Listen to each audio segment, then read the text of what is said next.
दोस्तों, साल 1979 से शुरू हुई एलियन फ्रेंचाइज के अब तक 8 फिल्में आ चुकी है। वो 4 फिल्में जो साल 2000 से पहले रिलीज हो चुकी थी। क्योंकि वो एक अलग दौर था, वीवीएक्स इतने अच्छे नहीं थे तो शायद आपको वो बोरिंग लगे।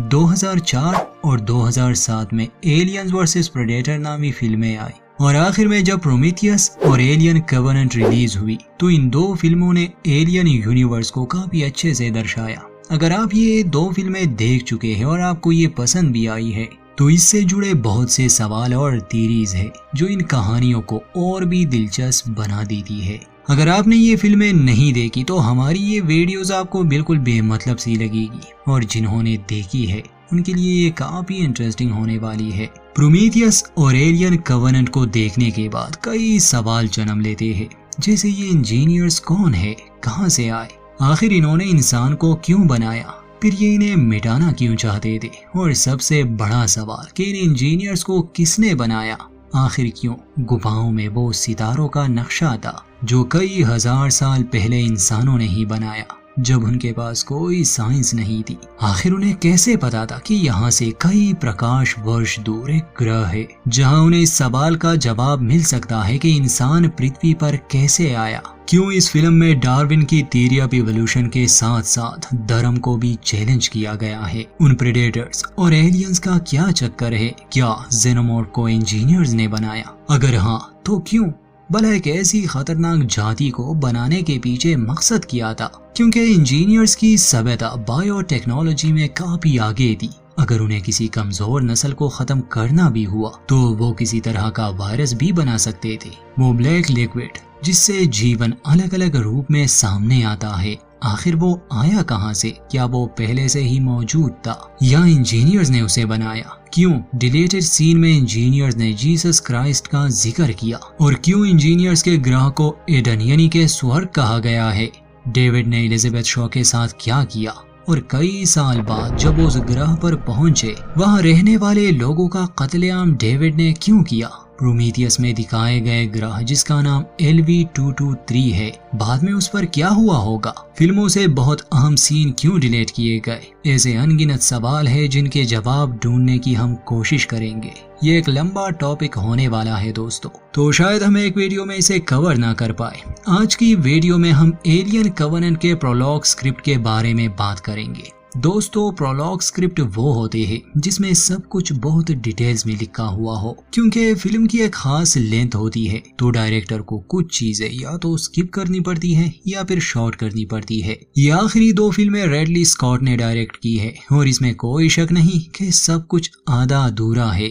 आपको सीधा सीधा किसी भी बात का जवाब नहीं दिया गया। प्रोमीथियस फिल्म के अंत में जब एलिजाबेथ शॉ के अलावा पूरा क्रू LV-223 ग्रह पर मर गया, डेविड ने उससे मदद मांगी। ना चाहते हुए भी डॉक्टर शॉ ने उसकी मदद की, क्योंकि अब शॉ वापस पृथ्वी पर नहीं जाना चाहती थी, बल्कि वो एडन यानी उस ग्रह पर जाना चाहती थी जहाँ से ये इंजीनियर्स आए थे, जहाँ इनका घर था। शॉ पूछना चाहती थी कि आखिर उन्होंने इंसान को क्यों बनाया और फिर उन्हें मिटाने की कोशिश क्यों की। डेविड ने कहा था कि इस ग्रह पर उनके और भी अंतरिक्ष यान है और वो उसे चलाना जानता है। अगर शॉ उसकी मदद करेगी तो डेविड उसे इंजीनियर्स के ग्रह पर ले जाएगा, उसे अपने सवाल का जवाब मिल जाएगा। शॉ इसके लिए मान गई। दोस्तों, यहीं पर प्रोमीथियस मूवी का एंड हुआ था और जब साल 2017 में एलियन कवेनेंट आई तो हमें बस इतना पता चला कि शॉ मर गई है। हमें नहीं दिखाया गया उनके बीच क्या हुआ होगा, बस छोटे छोटे सीन दिखाए जाते हैं। मगर असल में फिल्म से 9 साल की कहानी को स्किप किया गया है जब प्रोमीथियस यान ने पृथ्वी से उड़ान भरी थी। 11 साल बाद एलियन कवेनेंट की कहानी शुरू होती है। 2 साल प्रोमीथियस को LV-223 पर पहुंचने में लगे और बाकी 9 साल तक डेविड और शॉ एक साथ रहे।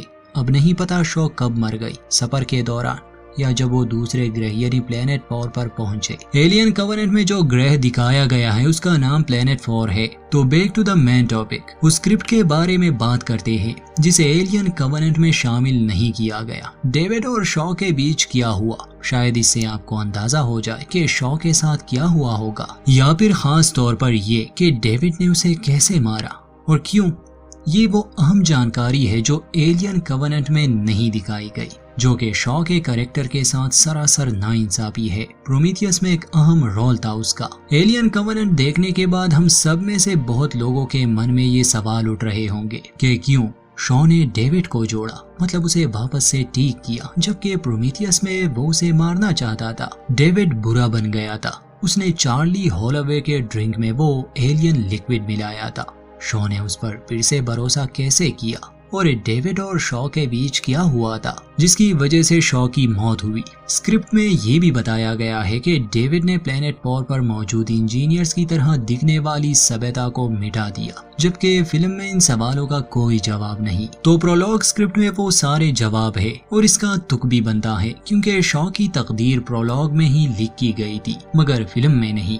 जो हमें स्क्रीन पर दिखा है वो सिर्फ इस स्क्रिप्ट की हल्की सी झलक थी। सबसे पहले शॉ डेविड को इंजीनियर्स के अंतरिक्ष यान में ले आई क्योंकि उसे पता था कि वो अंतरिक्ष यान को कैसे कंट्रोल करेगा और कैसे वो इंजीनियर्स के ग्रह यानी एडन तक पहुंच सकेंगे। स्क्रिप्ट की शुरुआत में शॉ की तरफ से एक ट्रांसमिशन अंतरिक्ष में भेजी गई जिसमें उसकी कहानी और उसकी मंजिल बताई जाती है। शॉ बताती है कि हमारा मिशन था कि हम जान सके इंसान को किसने बनाया। LV-223 ग्रह पर आने के बाद हमने ये साबित कर दिया कि इंसान को एक उन्नत सभ्यता ने बनाया था जिन्हें हम इंजीनियर्स कहते हैं। हमें उनके होने का सबूत मिल चुका है। पृथ्वी पर हमें जो नक्शा मिला था हमें लगा वो चाहते हैं कि हम उन्हें ढूंढे मगर हम गलत थे।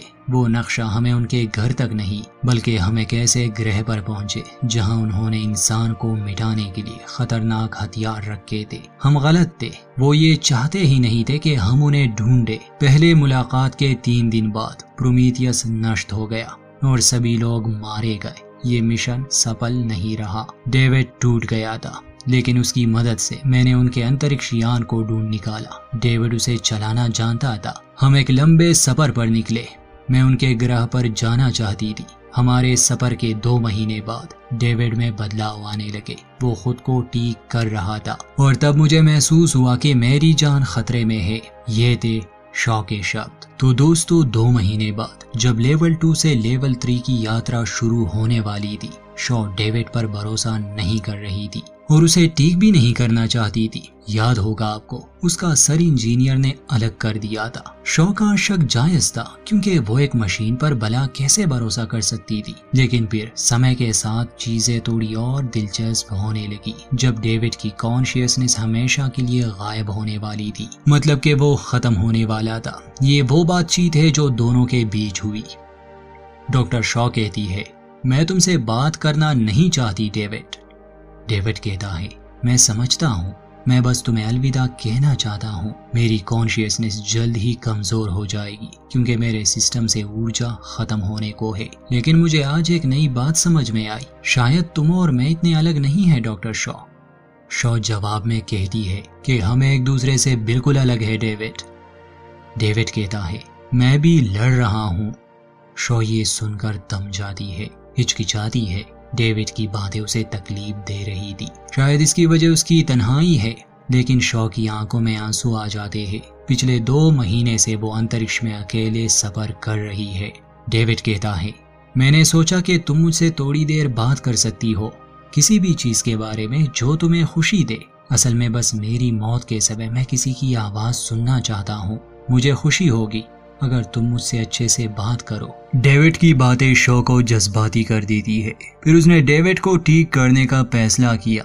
स्क्रिप्ट के अकॉर्डिंग शॉ अंतरिक्ष यान में कई महीनों तक अकेलापन महसूस कर रही थी, इसलिए वो डेविड को बचाने का फैसला करती है क्योंकि डेविड के मौत के बाद शॉ बिल्कुल अकेली रह जाती। डेविड इंसानों से जुड़े रहने का सबसे करीबी एहसास था और डेविड ने उसके इसी कमजोरी का फायदा उठाया। आसान शब्दों में डेविड ने जज्बात का इस्तेमाल करके अपनी जान बचाई। जैसे कि उसने खुद कहा था, वो इंसानी जज्बात समझ सकता है लेकिन उन्हें महसूस नहीं कर सकता। LV-223 ग्रह से जाने के बाद शॉ बहुत अकेली थी। ये एक अच्छी वजह थी शॉ के लिए कि वो डेविड को वापस से ठीक करे। स्क्रिप्ट में ये भी लिखा है कि शॉ ने जब मेन वायरिंग जोड़ दी थी तब डेविड बाकी टुकड़ों को जोड़ सकता था और वो अपने आप को खुद ही ठीक कर सकता था। शॉ सावधान रहने लगी। समय के साथ उसे आदत हो गई और यहाँ हमें एलियन कवनेंट के कुछ सीन दिखाए जाते हैं जहाँ वो और डेविड एक साथ थे और दोनों खुश लग रहे थे। डेविड ने एलिजाबेथ शॉ को इंजीनियर्स के नक्शे और कैसे नेविगेट करना है ये भी सिखाया।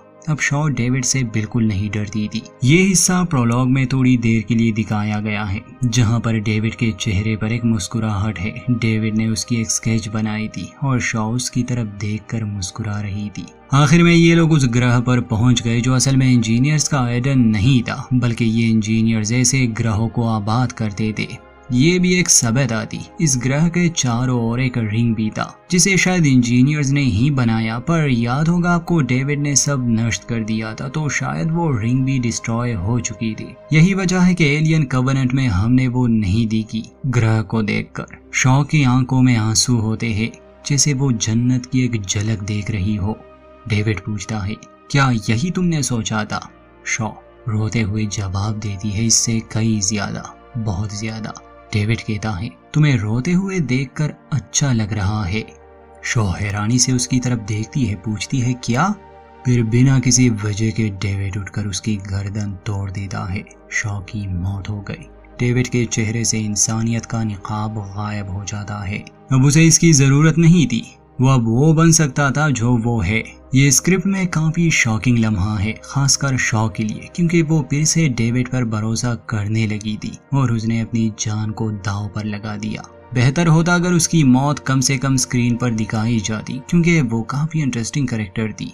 वो समय जब डेविड उसके साथ था, वो बस इंसान बनकर खेल रहा था शॉ को मैनिपुलेट करने के लिए, और अब वो खुलेआम अपने शैतानी इरादों को पूरा करने में लगा है। उसका मकसद था इंजीनियर्स के ग्रह को तबाह करना और शॉ के शरीर से जेनोमॉर्फ अंडे बनाना। शायद यही वजह थी कि डेविड उसे जिंदा रख रहा था ताकि शॉ अपने बनाने वालों की मौत अपनी आंखों से देख सके। मरने से पहले दोनों की ये बातचीत भी हुई थी।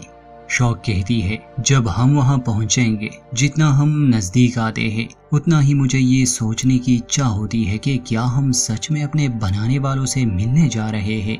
डेविड कहता है, मैं अपने बनाने वाले यानी मिस्टर वेलेंट से मिला हूँ और उसकी सेवा की है, लेकिन अंत में वो मेरी सेवा के लायक ही नहीं था और उसे अफसोस था कि उसने मुझे बनाया। फिर डेविड जवाब नहीं देता जब तक कि वो शॉ को नहीं मार देता और फिर कहता है कि स्वर्ग में सेवा करने से बेहतर है नरक में राज करना। इसके तुरंत बाद वो जेनो वायरस के वो मर्तबान छोड़ देता है जिससे उस ग्रह के लोगों की मौत हो जाती है। डेविड खुद को साबित करता है कि वो इंसानों से बेहतर है, शॉ के इमोशंस को मैनिपुलेट करके और उसे मार के। शायद वो खुद एक गॉड बनना चाहता था ताकि वो अपनी क्रिएशंस कर सके। कहा था ना उसने कि नई रचना के लिए पुरानी का मिटना जरूरी है। जैसे कि हमने शुरू में कहा कि ये फिल्में और इसकी कहानी सोचने पर मजबूर कर देती है, तो एक और थ्योरी है जो इस सब को गलत साबित करती है। शायद फिल्म में उसे ना दिखाना कहानी को बदलने का इशारा था। उस थ्योरी के हिसाब से डेविड को शॉ से प्यार हो चुका था, दोनों खुश थे।